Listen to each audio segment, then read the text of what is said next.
Go to the VIP. You are approved for. Oh, so your name on the list and you're not even gonna go? This is Jay-Z. I know it's Jay-Z and he'll be Jay-Z tomorrow. But I'm sick today. I ain't going. So I was a traitor because I didn't get them in to the special VIP, and this nigga been mad at me ever since, and I don't give no fuck. It ain't my fault he put my name on the list. I wasn't a traitor. I was just the shit.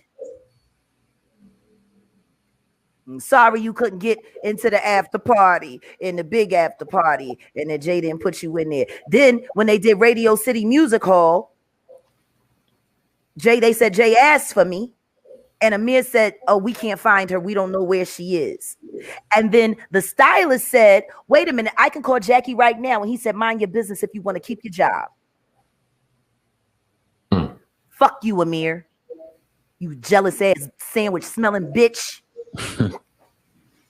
And Malik ain't never fuck. He wasn't your oil guru. And if he gave you some Egyptian musk, it was to cover up the smell of sandwiches and corn chips. I had to smell that shit every day on the fucking bus. Fuck you. For every time I smell your ass. And that cheap ass fucking because I used to be big on ponchos. I used to collect designer ponchos. He gonna get me something from the Gap made with some cheap suede. I never wore that shit, Amir. I never wore it. I threw it away. I ain't gonna lie. A couple years after I threw it away because it had no value. Only reason I kept it is because I thought me and you was family until I found out you was running around talking about me like a dog to everybody about she's not that talented. Oh, she's talented, but she's crazy. Oh, she's not the reason we put her in position on Unplugged. And like, don't be fucking mad at me that the first name they say after Jay's is mine. And y'all sat there trying to cook the books and change the story like Mary J. Blige was the hot shit on that show. I'm telling you, she wasn't. The applause that she had in Unplugged that y'all saw, they were my applause. They had to edit in applause because when she came and performed, everybody in the MTV studio just sat there and looked at her like she was something in the zoo. They didn't clap for Mary. They did not clap for Mary at all. And you need to get over yourself too. That's why you paying Kendu all that money. See, that's your motherfucking problem, bitch. Karma. You ain't nothing but a fucking hood rat who sat there and has tried to get in the way of people who were greater than you. When my album came out, she told the CEO of our company that little cross-eyed fucker, she told him, and this was at the MTV Unplugged studios. She had the dressing room next to mine. She was so scared when she came in because, see, when we had rehearsal, she went first, because she the queen. I came later. She ain't hear me at rehearsal. See, she didn't hear what I was coming in to do. So when she came in to MTV studios, we were doing the run of show, and I had to perform before her in the run of show. She was so fucking nervous. Her and LaToya sitting there nervous. I go into my dressing room. She's sitting there doing scales. And LaToya, it's not fair. Why did you put this girl on the show? We're not here to be overshadowed. Mary said after the show, she called the CEO and said, if you promote that bitch's album, I'm leaving MCA. Do you want to know what my national radio budget was for Denials, Delusions, and Decisions? What's that? $3,500. What? So if you heard songs being played, it was because jocks loved my shit. It wasn't because they got paid to do it. Yeah, that's pennies. And ain't nobody got no money for that. $3,500. You can't promote a fucking neighborhood with $3,500, let alone a country. That's a fact. Guess what else?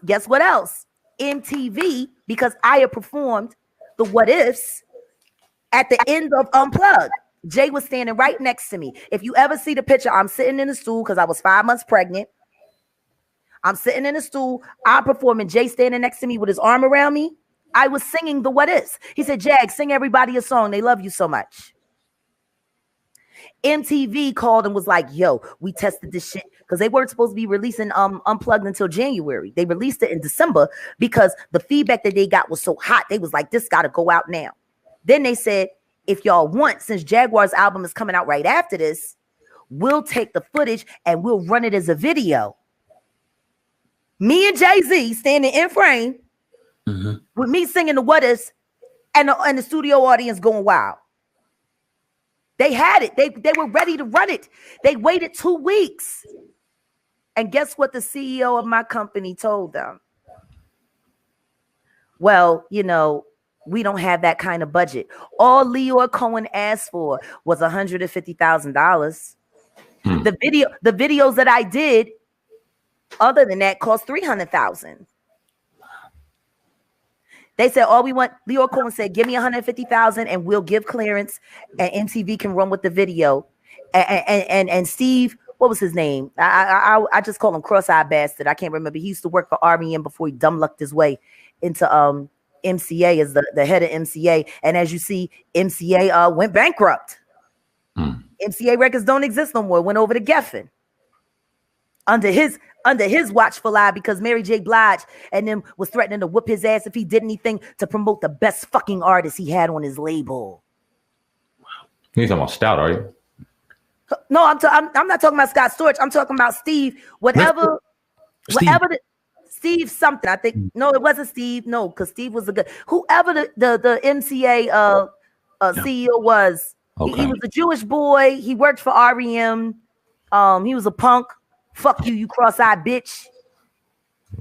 But yeah, he refused to turn over the money to Leor Cohen so I could have that. Now, can you imagine if those images had came out while my album was coming out? I would have went platinum in my first fucking week. Yeah.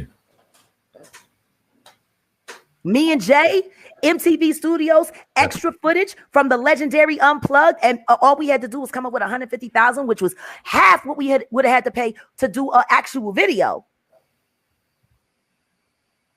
How does that make sense? How does that make sense? I'm gonna tell you why. Because Mary J. Blige, I'm gonna leave. I have been getting stopped by MCA from being signed because of her. Well, we can't sign you. Hank Shockley said, we can't sign you. You look too much like Mary. I was like, yeah, but I'm nothing like her.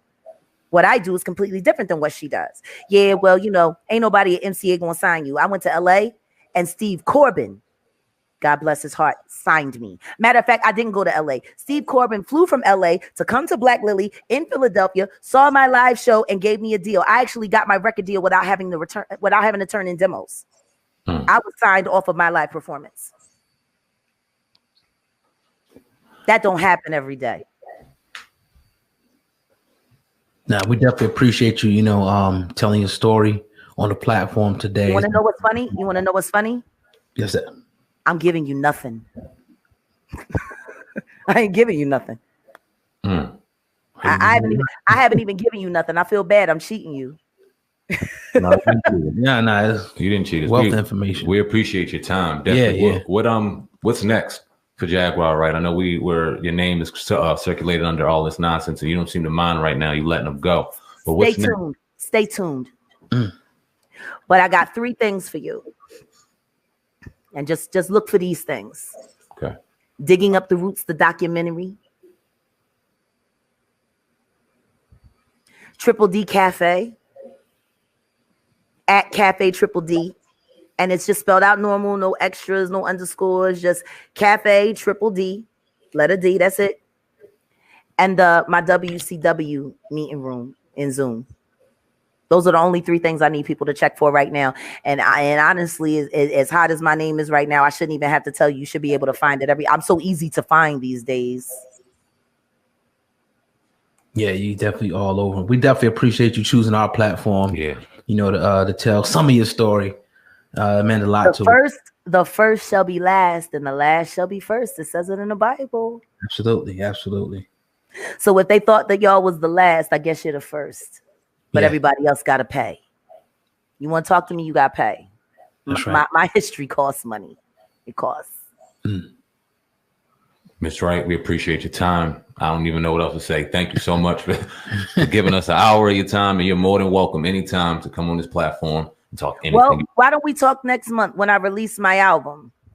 Let's do it. That's even better. You let us know when you're on. Let's rock. Oh, you in Philly, right? Oh no, I live in Dallas. Oh, you out in Texas. Okay. So we right over the bridge in Philly. So I don't know, COVID is just going on. No, listen to me. Just stay in touch with my husband. Oh, say less. We'll be in touch. There it is. Thank you very much. Much success to you. Be safe out there. Blessings. I will. Trust me. I keep my armor on at all time. God got me. Yeah, absolutely. Appreciate Y'all you. stay safe. Don't be down with the COVID. It's not the gang you want to be in. Nah, we up in here tucked in. Stand far away. Far away. Go with our family. I'm not down with the COVID. I'm not. Nah, we cool. All right, then. Well, peace. Peace to you. Thank you, Mr. Peace Wright. to you as well. Assalamu alaikum. Wa alaikum salam.